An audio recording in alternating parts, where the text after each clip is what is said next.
At least it's my prediction. You're saying 4 games? Who you have winning? I got Jakal in 4. It's my prediction, but again, it's just prediction. I think it's either. Wait, are we seeing it looks like we're seeing the MinMin come out. I did not know that ConCon had this character, but it makes a lot of sense. FZP, they've got so many. That local has Fuzzy Pixel has so many talented players at their local who play so many different characters. We have seen a couple MinMins come out of that local, come out of that area, and so now Jakal's gonna have to contend with one of Wolf's worst matchups, but a player of his caliber is more than capable of doing it. I mean, a player of his caliber, and then you got the biggest range in the game. That's MinMin. Excuse me on that. But then you gotta also realize with MinMin, even though she has the longest range of the game, you gotta find a hole in the exploitation because you find MinMin in one of the worst spots. You know, she has to constantly retreat a lot for her attacks. You know, catch a couple of projectiles unsuspectingly, maybe you get her off stage. No, absolutely. That being said, the largest stage in the game here in competitive Smash with PS2 to start things off. Yeah, it's a common starter, but do you want to give MinMin that much space? It's hard to say because these biplats are very good for Wolf, but you know the risk is that you can't get in on her and she's able to just do what we're seeing here, get away from you, not able to find the edge guard, but is just really using a lot of these falling megawatt nairs to not let Jakal continue these juggles, and it's a really non-traditional option we're seeing. Good ledge trap there by Jakal, reading the get-up option with the grab right now. ConCon trying to use the megawatt to get pressure onto Jakal to get him off the ledge, and now we're just back at where MinMin wants to be, but again, Jakal just gets him off 8. Yeah, we've seen a really high percentage of megawatt usage from ConCon so far. The Ram though is what's ultimately going to force out Jakal to go just a little too deep and lose the stock. ConCon trying to just keep this pressure going, get some extra credit, because breaking this game open is huge against a player like Jakal, right? Getting a solid lead, but so far only really able to get one hit before being pressured all the way across the stage. Another thing you have to realize right now, because Jakal gets a forward, so that will be a stock at least. And quickly, just gonna say this right now, Jakal, you know, he's doing a pretty good job, but unfortunately, that stock where he had the fastball, it was to that Ram. That's like a lot of characters suffer against, because if you don't time your recovery like that, you're definitely gonna get edge guarded. Yep, no, absolutely for sure. Down. And that being said, right, both these characters very capable of getting edge guarded by the other. And speaking of edge guards, that was a beautiful opportunity from ConCon, but Jakal with the perfect DI, able to react after that initial Ram hit. He knew what was coming, and so able to find his way back, take back stage control, utilize these empty hops to try and get in, but the parry into the grab, gonna power up arm, create a huge opportunity. That being said, Ed not able to find the stock yet. A grab is going to take away that powered up arm from MinMin. And right now, Supernova, it's going to be Jakal getting the rare DI check to lose his second stock. And somehow ConCon finding a solid lead in this game 1. Oh, he went for the grab there. I'm pretty sure he wanted to go for some cheese right there, because I know back throw forward smash with the Dragon Arm is definitely a good cheese, especially if that powers up the Dragon Arm. But here we go with the flesh trap again from Jakal. What's going to be a boost here? No, it's going to be a break with the down tilt of the up smash. Yep, and I love these tether mix-ups as well from ConCon, right? Coming out at disadvantage, whether he's going immediately, whether he's trying to maybe look towards a tether cancel, whether he's letting it hang, how long he's hanging. And he really has kept Jakal guessing and been immaculate at playing around Wolf's very strong ledge trap game. The weak hit on the Wolf Flash is going to let ConCon come back. He might have been dead otherwise, Supernova, but Jakal's still going to clean it up. Both players took this stock with 56%. And to their name. That being said, right, it is gonna be Jakal who is down in that lead. He is capable of making this back, but what can he find? He's gonna have to find something, you know, at least within the range. You know, I would have to say the Neutral Beam Blaster is gonna be probably your main key tool right now, because as much as you want to approach MinMin, that might be a mistake. You know, you get caught by the grab. And I don't want to go back to the stock where the Wolf Flash actually saved ConCon. If I'm gonna have to go back to it later. Now, Laser, we're gonna miss. Yeah, and the charge megawatt not finding its mark. We've seen a lot of aerial play from ConCon throughout this game, right? A lot of megawatt nair, a lot of down airs to open things up, and a lot of, you know, not even jump off platform or and then wait and then double jump and then fall. We've seen a lot of aggressive aerial play from ConCon, just like here off the platform, where the pressure just comes in. Watch at the second half of this clip, he jumps, he immediately double jumps, and then just tracks Jakal down. Jakal could have maybe fast fell underneath it into a Wolf Flash, but nobody is used to MinMin playing that aggressive in the air. You just expect MinMin to play defensively, and ConCon, with the aggression, already has the first game. Let's see if Jakal can make the key adaptations that he needs. He forces this to an even matchup, but ConCon gonna look to break the set open. That being said, right, he has to get through the gigabit in Ethernet that Jakal has plugged into the back of his forehead with how fast he can download his opponents. We're already seeing that come out early. Jakal getting right in up close against ConCon, abusing that not great frame data, forcing ConCon to have to run away and reset, but 82 to their name. You have to expect Jakal is feeling confident right now, but he needs to close the stock out. He cannot let ConCon bring this back either. There we go, another Ram, but that was just a weak hit because it was actually the tilt form of the Ram right there. See, we go back to the stage, perfect parry. Oh, but the jab to punish. I was expecting something else, but then again, I don't know if Jakal expected to parry that at all. I don't think... I think Jakal absolutely expected to parry. You've seen them come out a lot more this game as he's caught on the ConCon's timing. And speaking of catching, he caught out ConCon's landing attempt with that dash attack, able to find the stock on the Miss DI as well. And you're seeing ConCon rely a lot more on this Ram, both in the air and in neutral, as he just tries to find something faster, mix up his timings, and catch Jakal out. Once again, the aggressive aerial option is going to be what finds its mark. And we're seeing the tricks come out. You're seeing Jakal really have to adjust to a very different style of MinMin.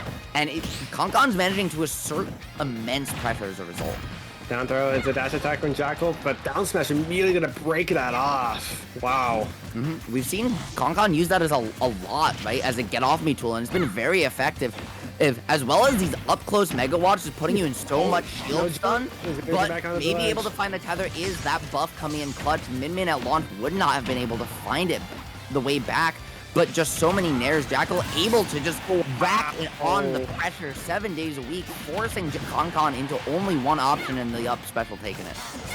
Another laser miss from ConCon. So missing all those lasers, just that, maybe Jakal finally identified that he doesn't need to make his recovery predictable, but there's the Megawatt Nair gonna go ahead and take the stock. First one for ConCon this game, but Jakal's been avoiding a lot of these dragon lasers from ConCon. It's really good adaptation so far. Yep, and I think if ConCon needs to find a way to get a quick stock, looking for it there with the laser, but Jakal with the perfect spacing off stage, right, to find the rope back. Now getting the reversal situation, juggle is going to be huge damage.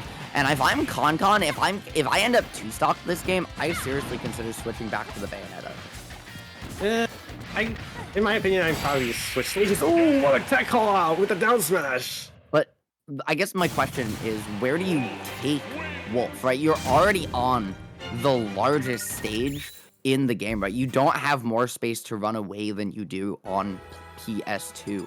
As well as the fact that really, you expect to see Jakal being the one to make use, dominate the platform control, and find a lot off these extensions, but it was really ConCon who was able to use them to the advantage. So I don't know that the stage was the issue in this game number 2. It was just Jakal finding so many parries, so much up-close pressure.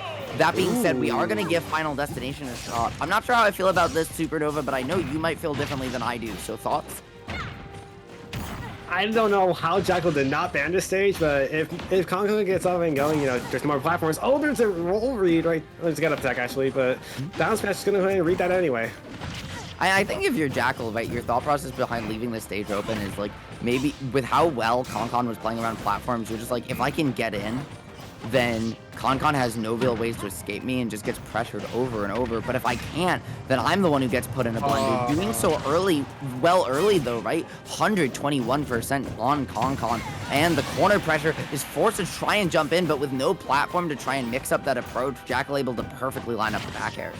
Okay, maybe I was wrong about the initial issue of him not banning FD, but, ConCon Day is just a little bit of struggle right now, a couple missed grabs here and there, but also I feel like he's just forcing a bit of the arm pressure right now. Sometimes it's I know the arms are a big key game plan, but sometimes you just have to do something that makes it not as predictable as it is right now.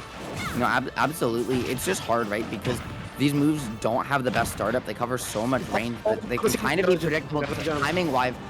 did have the jump, so able to get back, but the extra nair, Jakal knowing the limits of Wolf's offstage presence perfectly and able to use that active hitbox to close it out. Trying to get the Shine combo started, which if you know Jakal, you know he only busts those out when he's really feeling himself. So keeping the pressure going and feeling the confidence now, and the Wolf Flash is gonna close it.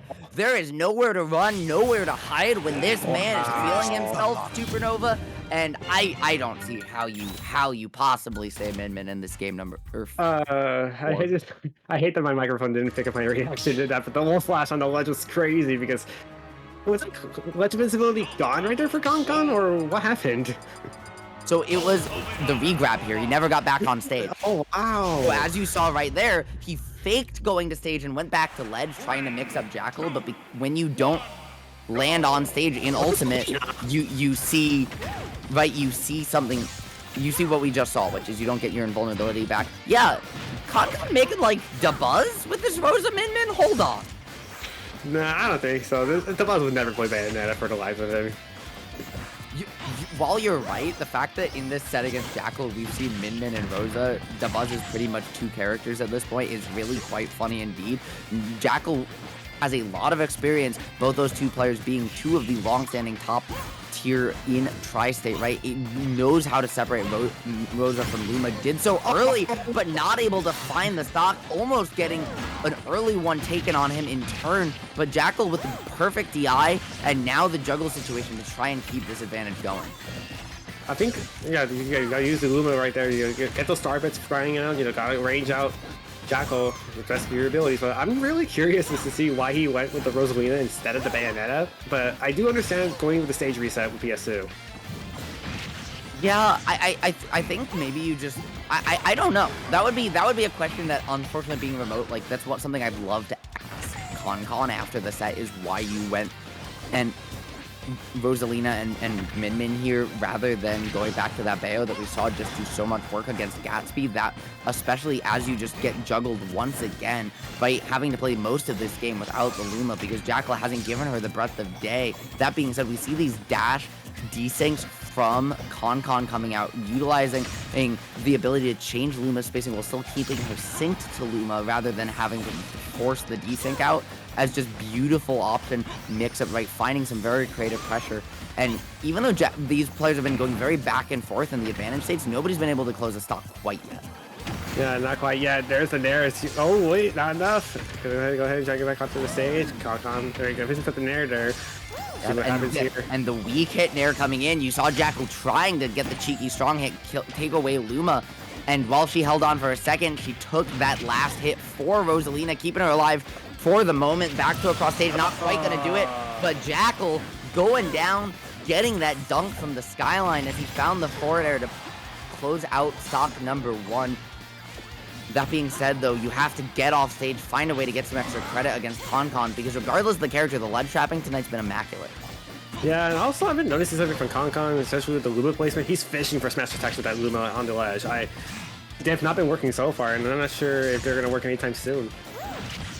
Even if they don't work, though, the fact that you can have loot, but you can cover almost every option by threatening it, it just generates so much pressure. It's worth continuing to go for, because you force these options, you still take and maintain stage control, and are able to just find situations like this where you're able to put Jakal, catch his landing lag with a grab, keep the pressure going, close out the stock, and with 20% on your name, right, you see, okay, you lost Luma now, but resetting to neutral means you're gonna get those 7 seconds down real fast. And that's the thing, because Rosalina can definitely take away stocks. I mean, I think the biggest question now for ConCon is, this isn't necessarily like, the neutral's going pretty well so far, Jakal and ConCon, playing at a standstill wall right now, but ConCon can definitely get some edge guards if the opportunity presents itself, but as we've seen, Jakal's been the one doing it. And you see ConCon going for a lot of these aerials close to the ground as well, like these back airs, what's called a lunar landing, where you're getting the auto cancel window of your back air but Luma still finishes it, so you can find these conversions as well as utilizing back air to kind of just mix the spacing of Rosa and Luma up as well. That being said, without it, your 4 is when you finally find your advantage state. ConCon able to keep it going, racket on, and trying to represent the LGBT mafia, saying hi. Earlier had the tag "Hi, I'm bi," but right now it's just the immense pressure coming out with this C tag, trying to say "see you later" to Jakal's second stock. The loop is on again, and there's the up smash. Jakal's now 1 stock away from going to grands. There's a down smash coming in from ConCon, gonna maybe set up a ledge opportunity, but that up B gonna go ahead, angle down, get back onto the ledge safely. And the stock lead for Jakal is huge here, right? Because it allows him to play a little bit more relentlessly, really try and open this one up. 118, Rosa does need 1 or 2 more interactions. This ledge trap could be a huge opportunity, but Jakal hard to catch. However, ConCon perfectly covered every option there, platform and ground, and there was just nowhere for Jakal to land. Luma's gone again. Jakal, you know, lost the last stock meter to a last stock situation, but pretty comfortable advantage so far because he's with ConCon, you know. Wow! Okay. The perfect timing to get the Nair into Luma coming back to get the extension as well. Just beautiful, beautiful stuff. I like these falling Nairs. You saw the fade back there, right? Just to make it safe on shield, take the pressure. There's that dash movement desync we were talking about before as well, just to create some extra space, create some pressure while still keeping them synced. And Jakal's starting to have a very hard time finding a way in. It only takes him 1 opportunity, but being put in the corner, Luma might be gone, but can Jakal even survive to make use of it? He does so far. Seems to get the best shot. Good read of the down smash, and Jakal's going to grands. Yeah, you saw the delay on the tech, and Jakal just waited, and as soon as he saw that first really frame of that roll-in animation, he knew it took a little longer. He charged up that down smash because it covered both at roll in, roll out at ledge there, right? It covered everything except get up attack at that specific spacing. And so once he saw frame 1 of something that wasn't get up attack, he was just like, cool, down smash. See ya. That's like Jakal's go-to for the past couple of sets. That down smash just been crazy. You know, gets a couple tech reads, gets a 2 frame or 2. This Wolf Flash, that probably defined the set for ConCon actually, because a lot of momentum swayed as soon as that happened. I think it did, but the Wolf Flash was more an exclamation point on that game than anything, right? Because Jakal just was so utterly dominant in that game number 3 on Final Destination that I don't, I think it definitely cemented the switch, but I think that was ultimately for the best, right? We saw the Rosa put in a lot of work, and I think seeing ConCon now making his way to losers finals to play the winner of our next set coming up, Pharaoh and Gatsby, I think is pretty well situated to make a decent run here. This match in losers semis, a rematch of winners quarters early on, which Gatsby took, as you mentioned before, with the upset Supernova 2-1. What adjustments do you think Pharaoh can make here to find that run back on this second rematch, which is now a best of 5? There's the thing though, I was watching that whole set between Pharaoh and Gatsby. Game 2 and 3 is where Pharaoh lost a lot of his stocks due to misinputs, because I think he wanted to input a couple of up Bs earlier, but he misinputted a side B, he misinputted a neutral B. He lost like 4 or 5 stocks for misinputs, and